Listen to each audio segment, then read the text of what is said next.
Leah Wright Rigueur is Associate Professor of Public Policy at Harvard Kennedy School and the Harry S. Truman Associate Professor of American History at Brandeis University.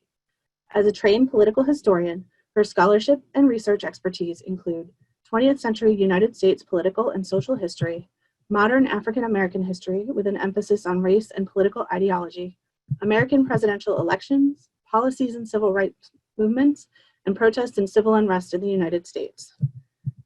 Dr. Rigueur's award-winning book, The Loneliness of the Black Republican, Pragmatic Politics and the Pursuit of Power, covers more than 4 decades of American political and social history and examines the ideas and actions of Black officials and politicians from the era of the New Deal to Ronald Reagan's presidential ascent in 1980.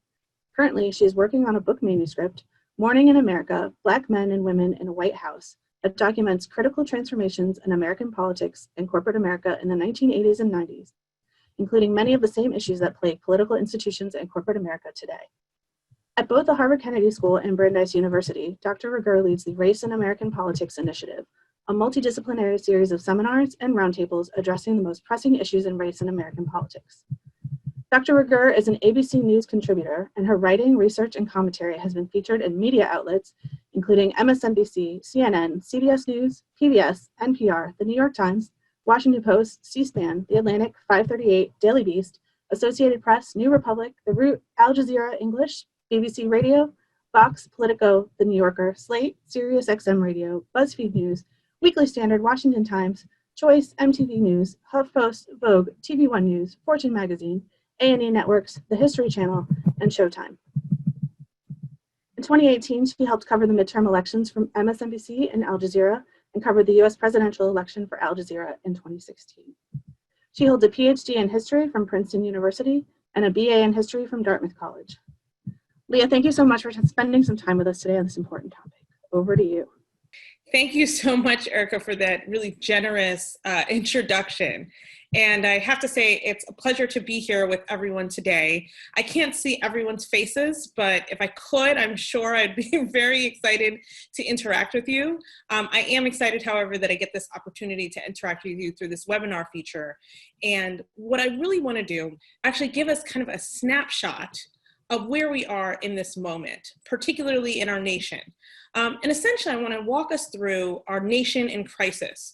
Really, the world is in crisis if the global protests are an indication, but I want to give you guys a snapshot of how we got to this moment. And so part of how I'm going to do that today is by giving you an overview of essentially institutional racism, or how racial disparities form over time and ultimately get us to where we are now, a moment of global reckoning, or have the chickens come home to roost. I'm going to do this at kind of a high level, so I'm going to take you through this very quickly. I mean, it's essentially impossible to sum up 400 plus years of history and politics in 30 minutes. But what I'm going to try and do is give you a couple of bright spots and a couple of important moments that you can then take home. And then I'm looking forward to really the conversational part of this, because I think even though we've done this kind of high level conversation, what we'll be able to do during the Q&A is do a lot of work and a lot of dialogue around some more of these issues. So in order to do that, I have to start out from the beginning. And that beginning, for me, is Reconstruction. And I have a slide here that you guys can take a look at with a couple of points about Reconstruction. But essentially, what is Reconstruction and why should you care? Well, Reconstruction is a comprehensive structural approach that impacts every single aspect of society. Right? It's launched in the aftermath of the end of slavery as a way of incorporating formerly enslaved individuals into full citizenship of the United States. Now, it covers everything. I mean, it's legislative, it's policy, it's education, it's property and economics, it's social welfare. And essentially what's happening is that radical Republicans in the federal government in this moment realize that in order for the nation to reach full equality in the aftermath of the Civil War, a massive Civil War, the country has to upset the old structures and rebuild across every single sector. So one important example here, just to give you an idea of how comprehensive this is, we see you'll see in the next slide, African Americans are appointed to political office, right? And so think about this, no taxation without representation, but representation matters. And we see African Americans in a whole host of roles. We see them as congressmen, we see them as senators, we see them as lieutenant governors, we see them in state and municipal and local roles. We also see them even at one very brief point as governor of the state, in this case, Louisiana. And just another important example of how, say, something like Reconstruction, radical Reconstruction works. Every formerly enslaved individual or family or home was promised essentially 40 acres and a mule. And I'm sure many of you have heard of this. I mean, Spike Lee's production company is named after it. But it's really important to actually think about the economics of that, right? Essentially, the government thinks this is a way of incorporating formerly enslaved individuals back into the economic system of the United States, because there's a real understanding that it can't simply be political representation. It can't simply be about, well, you're free now.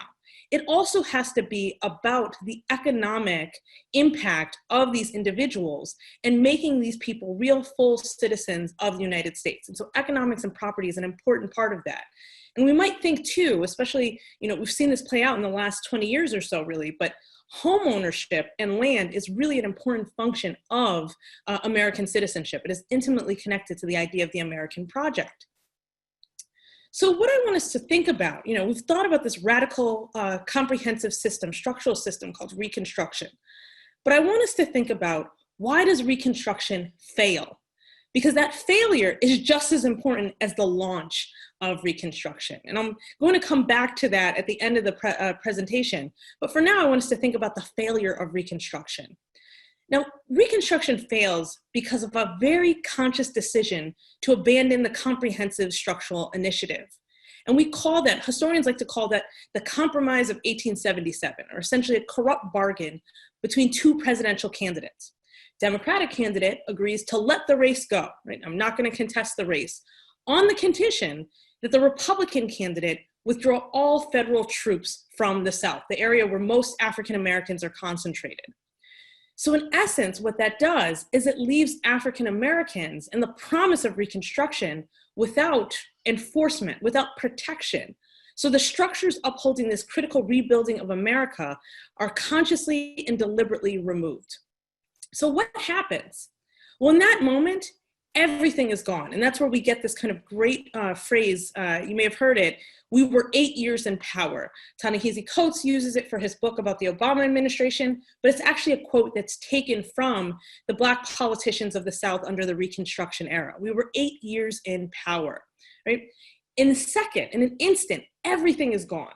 And many of the promises of freedom that are necessary for Black Americans, right, in order to make them full citizens within the United States, either disappear or never materialize. So, great example, that 40 acres and a mule, to come back to that, never comes into play, right? Most Black people never get their 40 acres and a mule. They don't get their land, they don't get their property. We don't see another Black official, major Black official, for decades. So for example, we actually don't see another Black senator for nearly 100 years. So the last Black senator is elected roughly around the 1870s. We don't see another Black senator until Massachusetts Senator Edward Brooke is elected in 1966. So nearly a century goes by. And even now, when we look at the number of Black senators, they're still not commensurate with the number of, or proportional to the number of African Americans in the United States, right? There's still not adequate representation. But most importantly, without the protection and enforcement of the federal government, Black Americans lose almost all of the small and incremental gains that they've made since the end of slavery. And in fact, they actually regress in a number of areas. This abandonment allows for a legal, political, economic, and social system of racial oppression and inequality to develop and ultimately flourish. So if you look at the slide that I have up next, which is on Jim Crow, essentially on Jim Crow, we call this system segregation, and it exists, and this is important, it exists across the entire country. So it's not just the South, although it's especially egregious in the South. It exists across the entire country, both in law and in practice. But in the South, where it is especially egregious, it goes by the name of Jim Crow. So what is segregation? Well, it's much like Reconstruction in that it is a comprehensive system used to reinforce and rebuild those racial hierarchies that existed under slavery, right? So they're different, but it's an attempt to get back to the same hierarchies that existed under slavery. And it encompasses, again, much like Reconstruction, every single aspect of society. So I'll give you a couple of examples. African Americans are prevented from voting, right, through the various use of mechanisms like poll taxes and literacy tests. And just to give you a quick very specific example here, in 1940, only about 3% of African Americans in the South are registered to vote, right? 3%. That is an abysmal number. That is essentially not voting whatsoever. We also see all kinds of things like in terms of literacy tests, it's not necessarily, do you know your ABCs? Can you write your name? Although in some cases that's what it is. But it's more like, the bubble test. We show African Americans a bar of soap and we say, how many bubbles are in this picture of the bar of soap? Well, it's not designed to have a correct answer because it's impossible to answer that. Instead, it is about excluding African Americans from the voting process because again, without the ability to vote, there's no ability to represent people, to elect and people that represent your interests and your needs. Right? We also see things like African Americans being prevented from racial intermarriage. Many of you may know that we just celebrated the anniversary of Loving v. Virginia, right, which outlaws miscegenation laws across the country. It makes it legal for interracial marriages. We also see African Americans are prevented from riding on transportation, working and living in certain spaces. They're prevented from obtaining jobs. In essence, it affects every single aspect of life. This also includes the cultural and social aspects, where there are very conscious decisions, essentially, to criminalize Black people and dehumanize Black people. And one of the things I want you to think about is that Black life, essentially under slavery, only holds value as property, right? So African Americans are property and property holds value.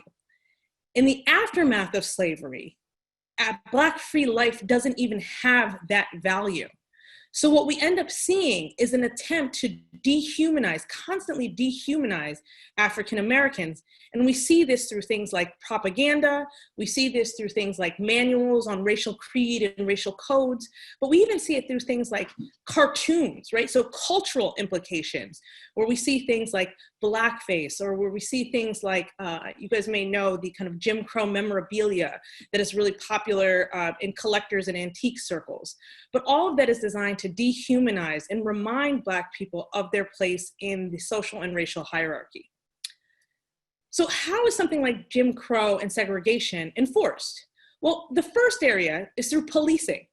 Police become reinforcers of racial and social hierarchy. And so they're brought in not to serve and protect, but to remind Black people of their inhumane status and to ensure that Black people don't get out of line. So for example, what we see is that police chiefs and sheriffs would often institute literacy tests. So again, they're not there to protect Black people. They are there to protect essentially the racial code and creed of the land as agents of the state.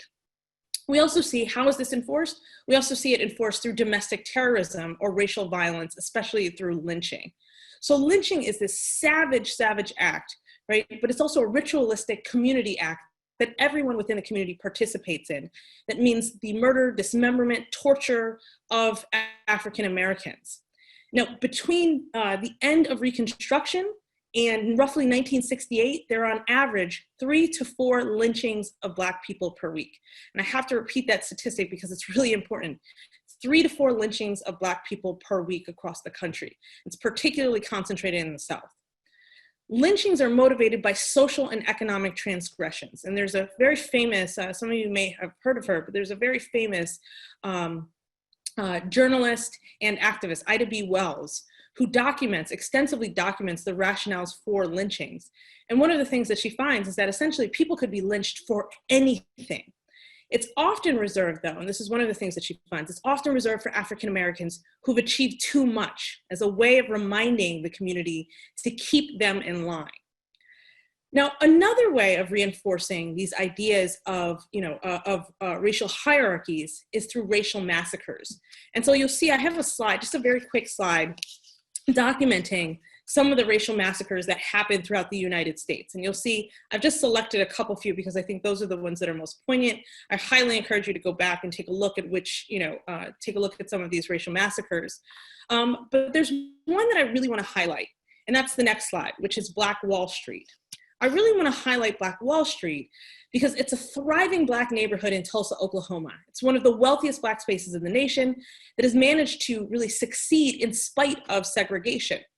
Now, what's interesting about this is that, we just celebrated the 99th anniversary of, or I shouldn't say celebrate, we've just had the 99th anniversary of Black Wall Street, where essentially what happens is that white residents of Tulsa burn down the entire town. And so why does this happen? It happens because of white fears of Black prosperity. It's a warning and a reminder to not be prosperous. So Black prosperity is often dangerous for Black people. So keep in mind, this is one of the many massacres that happens before the 1960s. So it's also important to note that in the case of Black Wall Street, police actually end up exacerbating the tensions. They initially ignore the attacks. They actually participate at some points in the massacre. So we might think about this as state-sanctioned violence against Black people for economic prosperity. So I want to tie that in because it's really important to think about the ways in which policing and the state are actually exacerbating the problems of racial equality and inequality and inequities during this moment. So part of what I'm really trying to stress here for you is that Black Americans exist at the margins of society and of citizenship at this point. They are second-class citizens, right? And that exclusion and oppression, all of that exclusion and oppression results in compounded inequalities across all areas of life. And that this is deliberate and calculated, right? It's not accidental, it is deliberate and calculated. So this is mimicked in other areas across the globe, right? The United States is actually not unique in this. We see South Africa with apartheid, for example, actually borrows heavily from Jim Crow and segregation in the United States, right? That is the actual inspiration in many ways for apartheid. And what I wanted to do very quickly is just showcase you a couple of numbers to explain how dire Black life is in the United States, right? So if we look at that slide on Black life at the margins, we see, for example, at the height of the Great Depression, 17% of white men are unemployed. That is not a great number. That is a terrible number. But if we look at Black men, 40% of Black men are unemployed. If we look specifically on more of a micro level and we look at different cities, we see Black male unemployment is 40% in Chicago and Harlem, right? It's 50% in Detroit, and 60%. In Virginia, it is 80%. So these numbers are astronomically bad. And we can see that this, the economic impact of racial inequality is devastating. And just another quick example, just to show you, on the next slide, you'll see that these are the kinds of squalid conditions that African Americans are forced to live in, right? So we have housing that's from Detroit and from Chicago. And on top of that, they're charged higher rent for living in these areas. They're charged more for property. And then on top of that, to kind of add to the indignity, that property has less value than white property simply because it's owned by Black people. Again, in these spaces, it's police that reinforce inequalities through a variety of means, right? So just to give you a quick example, the Chicago report on race riots of 1919 found that police officers ignored the genuine needs and requests of Black communities. They found that police officers were arresting Black residents on false charges, that they were harassing Black residents, that they often engaged in abusive tactics and excessive targeting and use of force. So they created an atmosphere of terror and mistrust in the police that is rooted, right, in this idea of reestablishing racial hierarchies, and that persists even to this day. I also want to point out too, that it's not simply just agents of the state, right, or policing or things like that, or the state itself. Private corporations also contribute to the declining standard of Black life during this period, right? So we see white flight out of urban areas because of stereotypes and fears of Black people, despite the fact that they're profiting off of cheap Black labor.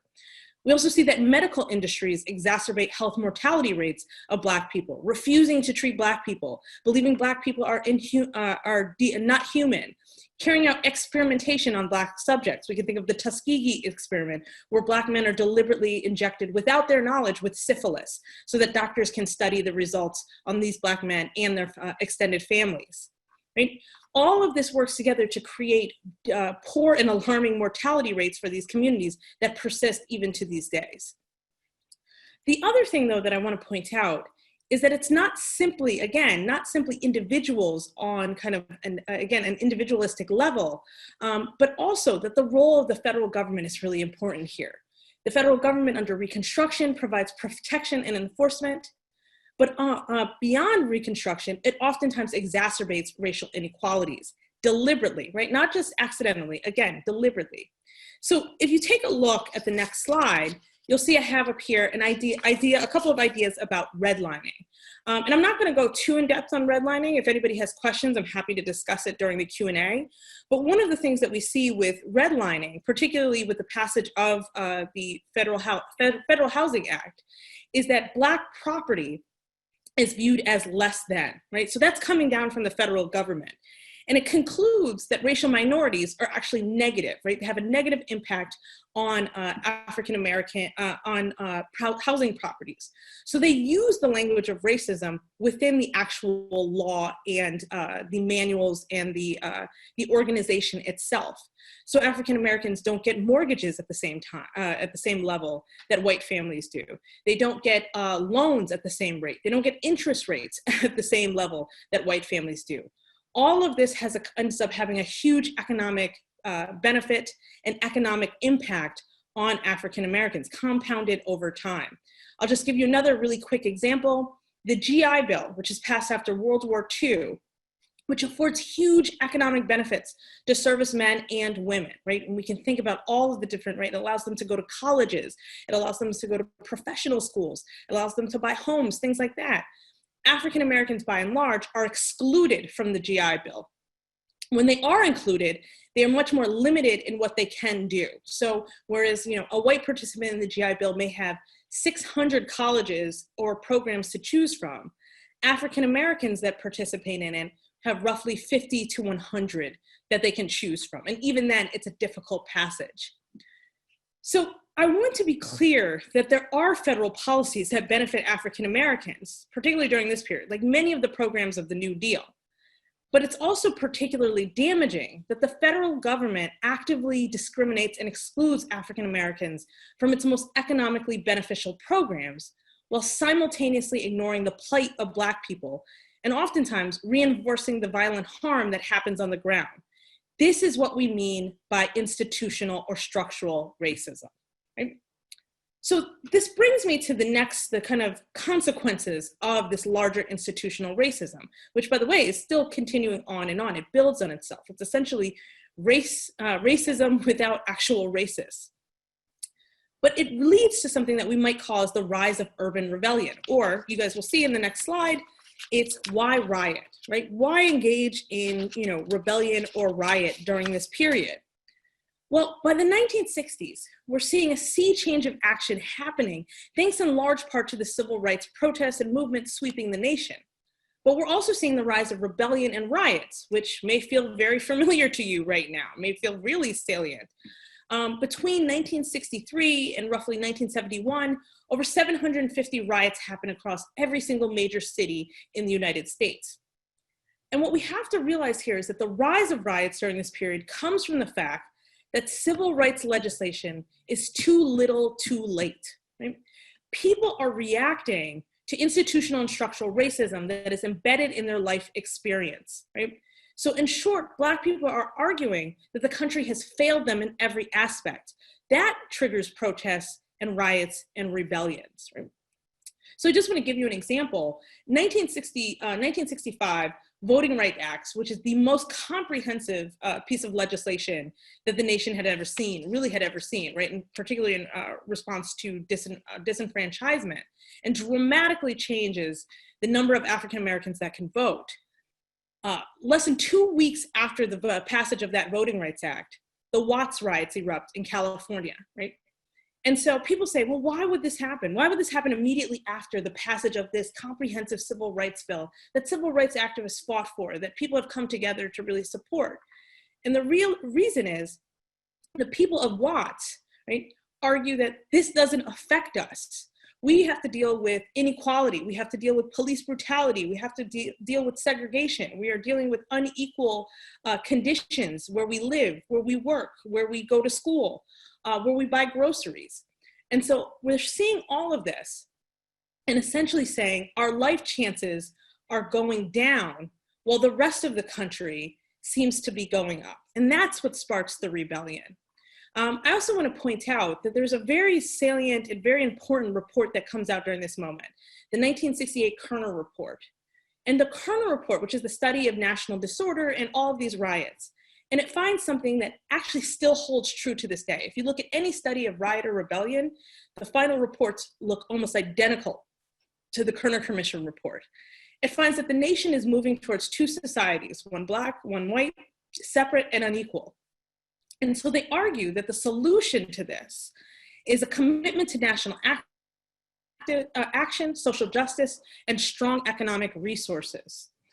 So they point out, right, that white racism is essentially responsible for the explosive mixture which has been accumulating in American cities since the end of World War II, and actually really predating that. So they point to pervasive discrimination and segregation in employment, education, and housing, right? They talk about white flight and Black stagnation. They talk about a climate of terrorism against nonviolent protests, right? So even when Black people protest the appropriate way, that they are attacked, they are terrorized. And then they talk about two things that I think are really important here.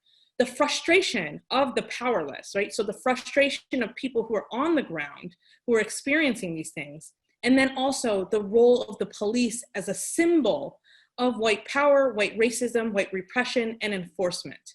Even in moments where police don't necessarily reflect and express these attitudes, it's part of this larger culture as agents of the state. So I think this brings us, just to kind of wrap up, brings us to the present.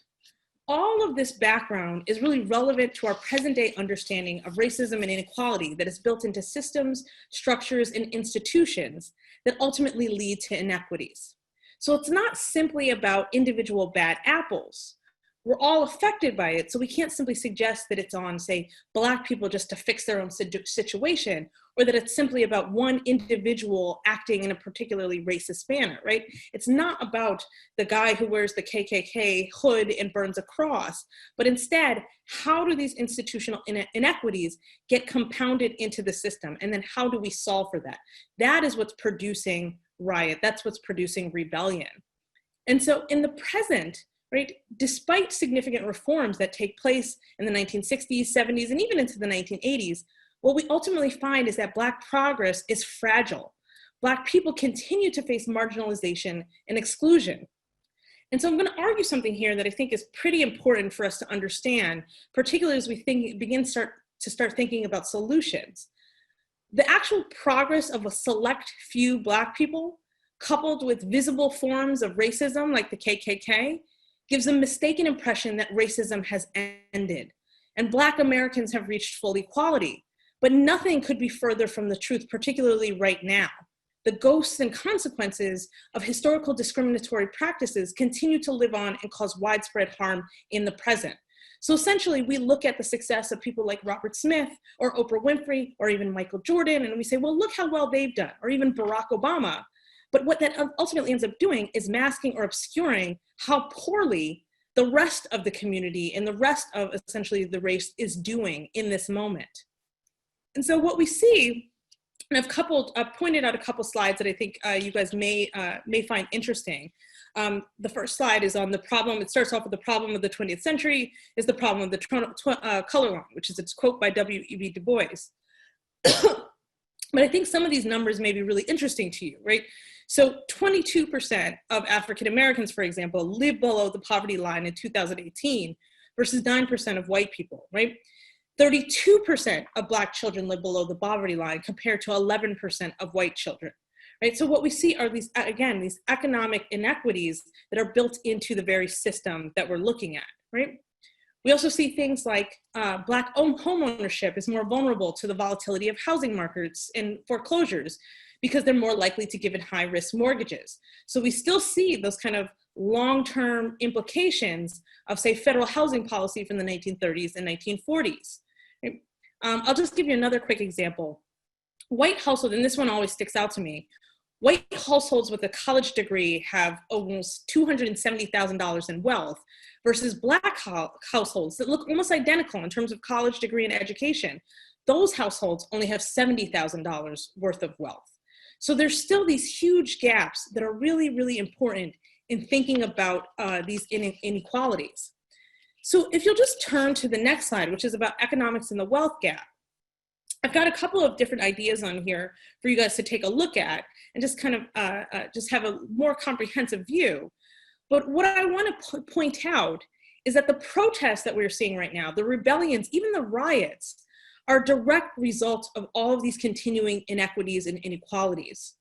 George Floyd, for example, has become symbolic of the larger racial inequalities that we have in our society. And particularly, I want to point out, what we're seeing around these protests is an economy that has failed Black and brown people, right? That has left millions unemployed and underemployed. And we can look at the George Floyd situation. George Floyd was in Minneapolis looking for work when he was murdered, right? We can look at the failures of the American healthcare system and the repeated health crises that disproportionately affect Black people, right? George Floyd has COVID-19 in his lungs when he's killed. Right?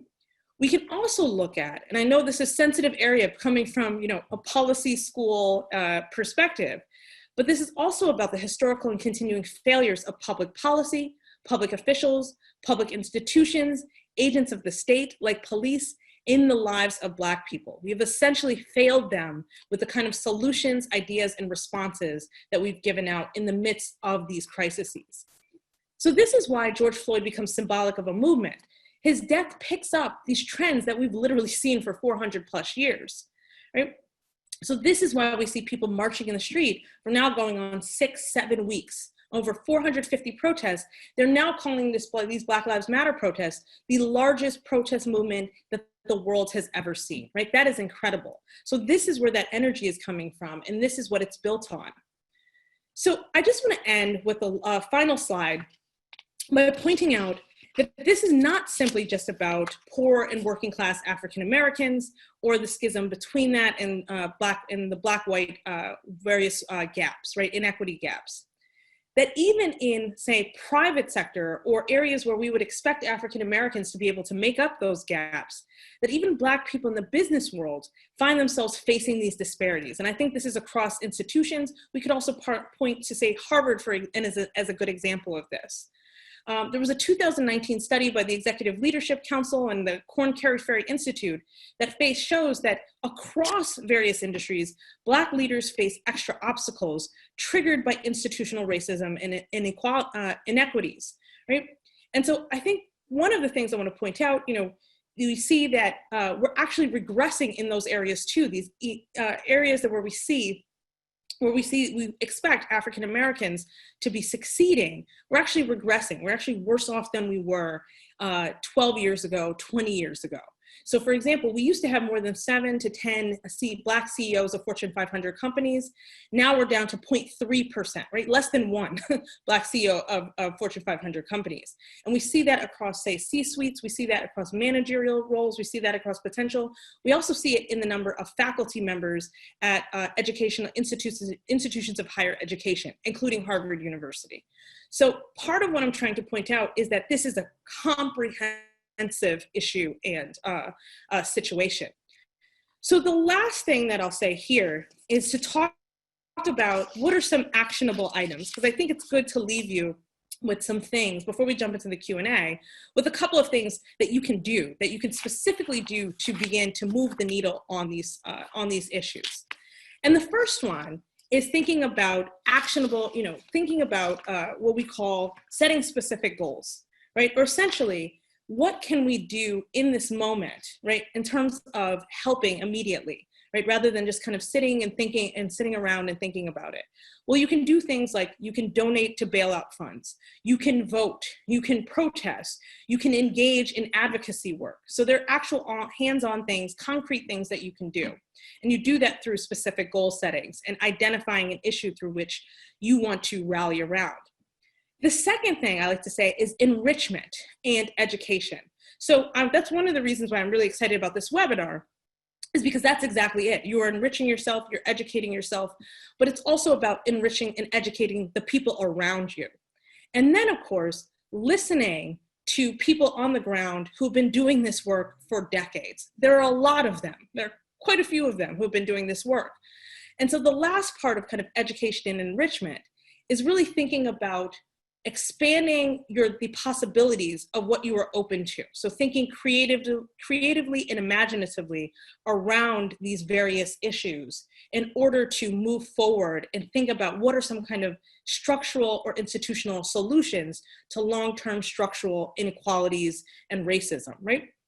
And then the last thing that I say about kind of actionable items is work for change and equality at home. That is one of the best things that you can do. You can actually look internal to your organization and say, what have we done and what do we need to do in order to help? Check on your employees, right? Check on the people that you work with, particularly those people who do not have the same level of influence or power that you have. And then finally, ask yourselves, what are the ways in which I have participated in harm, or this institution has participated in harm? And then what are the concrete steps that I can do in order to rectify that harm? So with that, I'm going to turn it back over to Erica, and hopefully we'll have an engaging and exciting Q&A. Thank you guys very much. Thank you so much, Leah. We've gotten a couple of questions in through the Q&A, and if you are interested in asking a question, please submit them through the Q&A function. But the first question we have is, what is your take on reparations? Great question. So the first thing that I'll say is that reparations for African Americans has historically been a controversial issue. Not necessarily for African Americans, who have widely supported reparations and the reparation movement, but for the rest of the country. And so I'll give you an example. Conyers, for years, has introduced a bill into Congress calling for a commission to study, the need for potential for reparations. Not calling for reparations, but just a commission to study it. And every year he's been shot down. What I think is different about this moment is we're actually at the cusp of something remarkable. We're not there, it's deeply fragile, but we're actually having conversations about what reparations would look like. We saw several presidential candidates in this last cycle actually brought up reparations in a positive way, saying, we want to think about how to end, Black inequality, close the Black wealth gap. And one of the ways that we imagine that is through reparations. What I'm seeing right now is that people are becoming even more open to the idea of reparations, and more open to the idea of reparations, not as this kind of idea of like a cash payout, like every Black person gets a check. That's not what people are actually talking about. What they're talking about is taking resources from state institutions that have harmed Black communities and pouring them into these very same communities that have been harmed the most. And so to social services, to education, to housing, to property, things like that. So investing in the community, which was what the idea of reparations was from the original, from the beginning. So I think actually what ended up happening is that people in their push to reimagine state institutions, including institutions like policing, one of the things that has ended up doing is providing a boon for the reparations movement, where we're now actually seriously considering it, and people have now the openness and the imagination to actually take reparations seriously, and at the very least consider it as one of a package of solutions to inequality, rampant inequality in our society. Great, thank you. Another question, has affirmative action and related scholarships had any impact on the disparity in education? So one of the things that we find, and for anybody interested, I wrote a book that deals in part with affirmative action through the idea of Black capitalism, which is there's a Black capitalism movement in the 1970s. And one of the things that they find is that affirmative action has been deeply beneficial to a very small cross-section of African Americans. in particular middle-class African Americans. So we see this through whether it's through education or through capitalism or banking programs or things like that. But that the primary beneficiaries of affirmative action have been white women, right? Overwhelmingly have been, white women have benefited from affirmative action. And part of that, what we see is in the 1980s and 1990s, there's a diversity push where the idea of affirmative action expands. It becomes much more expansive than the idea of helping, people who are descendants of slaves. And so what we end up seeing is that many of these diversity initiatives end up positioning women, particularly white women, as part of underrepresented communities. And so this is how it gets kind of expands in this larger idea. I think one of the things that's necessary as we imagine affirmative action is thinking about who are the beneficiaries of affirmative action, how does affirmative action function in higher education, and then what are the restrictions that have been put on affirmative action. So until we understand that, until we study that much more in depth, but also until we actually commit to doing affirmative action as originally envisioned, we can't exactly toss it out, right? We actually have to invest in it and continue on with it. Thanks. We have a question about the criminal justice system. How can it be made responsive to the current needs? So, one of the fascinating things about the criminal justice system is that in the last 20 years or so, there's been bipartisan consensus, fragile consensus, that criminal justice needs to be remade in this country, that we have a mass incarceration problem. And so we've seen all kinds of really interesting reform solutions, not just come about, but also be implemented. And so I'll just give you a quick example of this. We saw in Congress over the past, in the month of June, the Democratic Party and the forward these really, really interesting bills on criminal justice reform. We've also seen the First Step Act, right, which came out a couple of years ago. So whenever people ask me about this, one of the things that I say is, I don't think this country has a problem pushing reform. What I think they have a problem with is reimagining mass incarceration and criminal justice. Because reform efforts have been incredibly successful if we just look at the numbers, right? In fact, I think there was a stat that showed, that's been floating around either from the New York Times or the Washington Post, that shows that 80% of policing forces that have these problems or issues have actually instituted many of the major reforms that we've seen being pushed by these reform movements, right? So like in terms of George Floyd, the Minneapolis police had actually been trained, had gone through extensive training in terms of like police bias, in terms of wearing body camera, in terms of reformists. They'd done everything that reformers had asked of them. And yet we still end up with George Floyd, which tells us, in fact, that it has to be something greater than reform, that we can't simply just talk about reform. So what I think is really interesting right now is that through these protests and through this pushing, what we're beginning to see are people saying, what do we do once reform hasn't worked? We actually have to go to reimagining. We have to go to rebuilding. And so while we're still not there, the majority of the country still doesn't support something like defund the police. What is remarkable to me is that in a 1 year period, actually not a 1 year period, in a 1 month period, we've gone from defund the police being a radical idea being pushed by prison justice activists and even abolitionists to actually becoming mainstream, right? It has moved into the mainstream. And we've also begun to see many cities, right? Before it was something, I believe, just Trenton that had defunded the police and rebuilt them. We're actually beginning to see cities take seriously the idea of reinvesting or taking that money away from bloated budgets and reinvesting it into the community.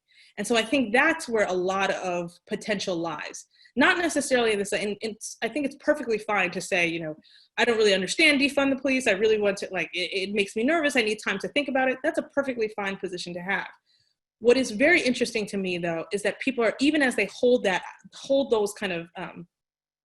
nervousness, they're still getting the idea that there are ways to invest in communities and actually make them safer that aren't simply reliant on these simple kind of reform issues that we've tried, these reform actions that we've tried over and over and over again. Great. We've gotten a couple questions around voter suppression. So a question about what are the best actions to take to address voter suppression, in the upcoming election? So I think one of the things to point out is that there are a lot of organizations on the ground that are doing really, really exciting work and important work in terms of voter protections, right? Especially around disenfranchisement. So I want to highlight a couple of those, and you guys will be happy to know several of them are Harvard alums. So if anybody is on this call, please feel free to do a shout out for yourself. But the ones I want to highlight are Latasha Brown through Black Voters Matter. And she's just been incredible in terms of organizing, mobilizing, but also really being proactive against voter suppression. So educating people on what voter suppression looks like, taking things to court, organizing voters, right, mobilizing voters, things like that. The other one that I want to point out is, and I believe she was involved, is the Georgia Voter Project. And so one of the co-founders, so everybody knows Stacey Abrams, but the other co-founder, whose name is escaping me right now, but the other co-founder was also at Harvard for a fellowship year, where she did really important work, where they've been doing incredible work, not simply on, say, voter suppression, although that's their bread and butter, particularly working with the NAACP Legal Defense Fund and the ACLU, but also in working with Fair Elections Project, but also in expanding the voter pool. One way that we actually don't think about, in terms of elections, national elections, state, local elections, is the way in which all political parties really write off voters that they see as unlikely or not likely voters, or first-time voters, or people who've never voted, right? They essentially write off non-voters. What's really interesting about the Georgia Voter Project and also Black Voters Matter is that they've really studied the issue of non-voters and connected it to ideas of voter suppression and voter depression, which is different, but connected these two ideas in order to mobilize a new base of support. So I think one of the easiest things that people can do is actually support organizations like this, whether it be through donations or whether it be through donating your time, right? Whether it be advocating for them, because they're doing incredible and important work. And they're doing a lot of work in terms of transforming the culture around how politicians and politics actually views voters, in particular Black voters. Great. We have a question about why haven't the few attempts at truth and reconciliation forums worked to help move discussion and action towards racial justice? Great question. And I think one of the things to start here is to highlight that truth and reconciliation commissions in South Africa were deeply, deeply important in the aftermath of apartheid in order to, in order to change the system. But the difference is, in the United States, one, we have a problem where we haven't even been, we're just getting to the point where we can acknowledge racial wrongdoing.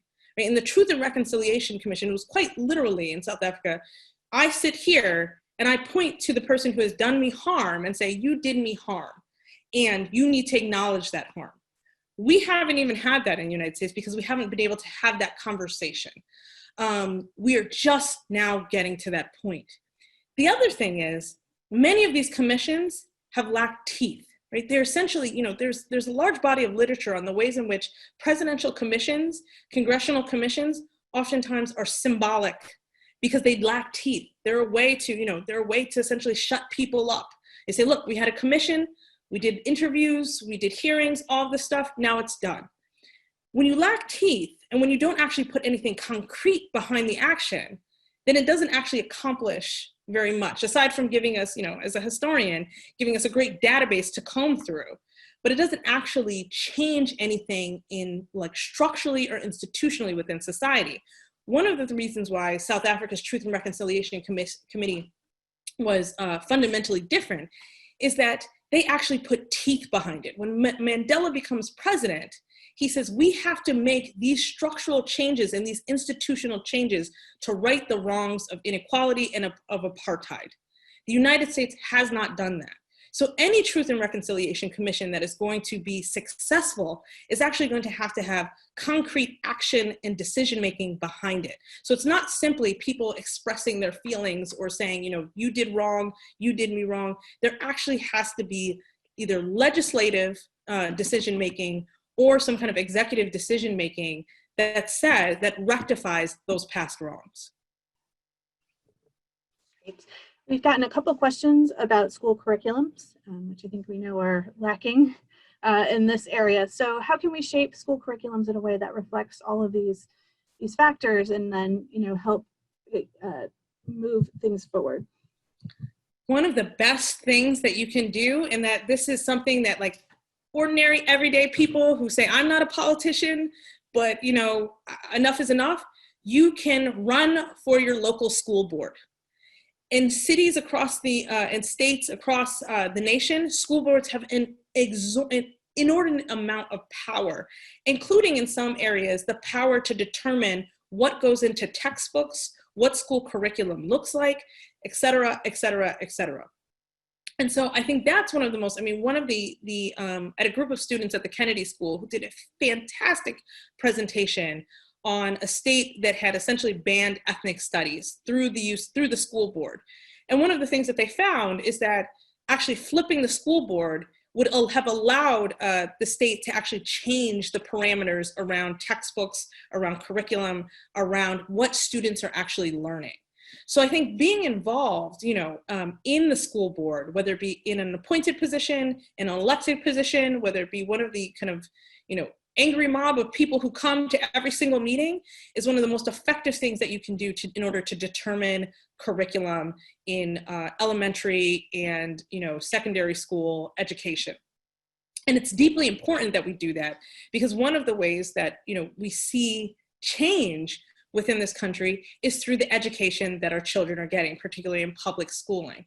I think the other thing too that we can do is that there have been a number of people who have been putting together kind of curriculum boards, essentially kind of either private or public-private curriculum boards, in order to, and I know Washington, D.C., for example, is in the midst of trying to do this right now, in order to put together what amounts to anti-racist curriculum. One thing I'd like to highlight here is that it doesn't actually have to be done from scratch. People who work on issues of race, particularly in African American studies and Black studies, have been doing this work for generations, right? Since we see Carter G. Woodson, the miseducation of the Negro, the guy who starts Black History Month, right, has been talking about curriculum and incorporating curriculum. Edward Brooke, right, when he puts forward a proposal for changing America in the aftermath of the Kerner Commission, because he's on the Kerner Commission, one of the primary things he says we have to affect is curriculum. So he says he calls for, as part of a national housing bill, a curriculum bill attached to that, curriculum amendment attached to that housing bill. So there are lots of different ways to do it. One of the really exciting things, though, I think for everyone who's listening in on this, please tell your friends, is that this is actually something that you can affect and that you can change in the immediate. Great.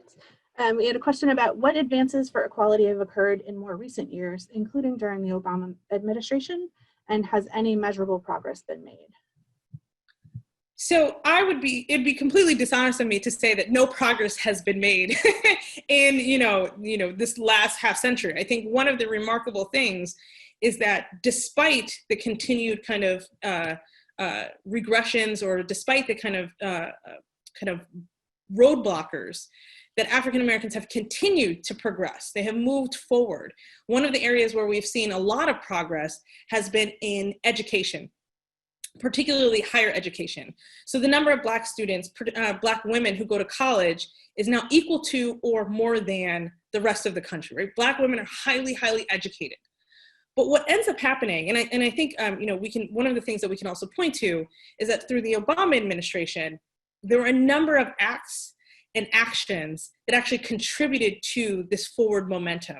The biggest one, even though it's not perfect, it is a deeply flawed piece of legislation, is going to be the Affordable Care Act, right? Millions of people who are uninsured or underinsured get insurance through the Affordable Care Act. My brother, who was uninsured, right, did not have insurance, was able to receive critical insurance care through the Affordable Care Act. We also see a lot of kind of credit protections and caps on predatory lending in loans, particularly in banking, that are really important for African American communities. Those things matter. They do have like tangible, concrete actions, even though it doesn't look the flashiest. So I think there's a lot there.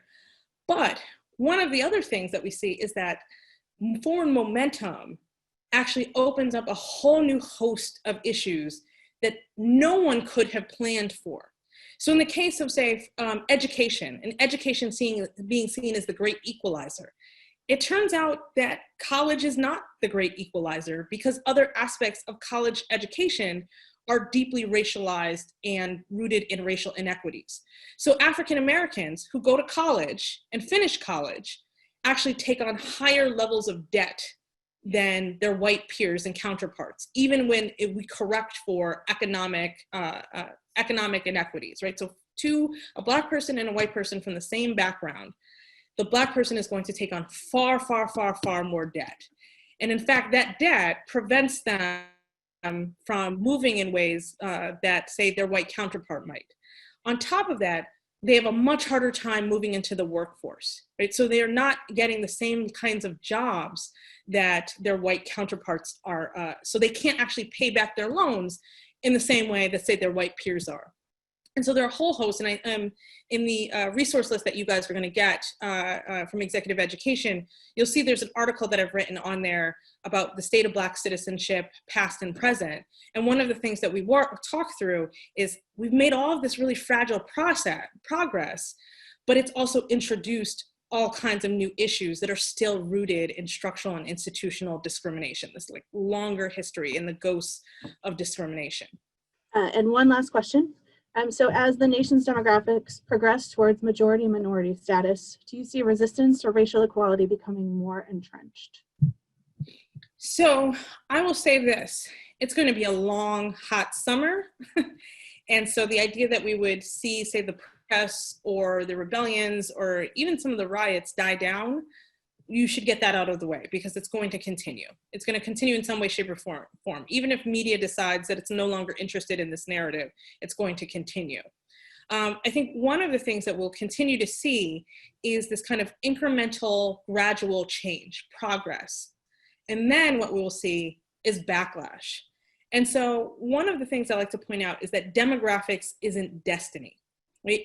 There's been talk for the last 20 years that we are moving into a majority-minority country, that Black and brown people are going to be in the majority collectively quite soon. Globally, they're already in the majority.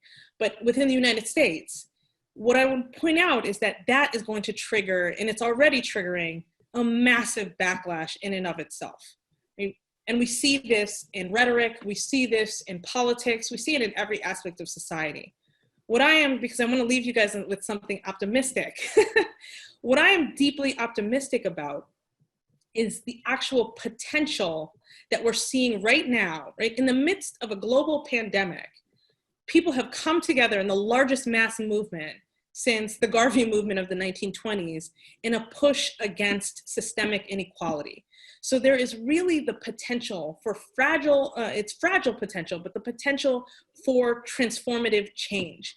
We just have to keep going, and we have to know that it can't be symbolic, it has to be actually concrete. So saying, I stand for I stand against systemic racism isn't enough, right? The statement is great, wonderful, and it's a multiracial movement that we're seeing, and that's wonderful. But there actually has to be concrete action because we know that there's going to be concrete action behind backlash. So forward momentum is going to require concrete action in order to see some kind of very real change.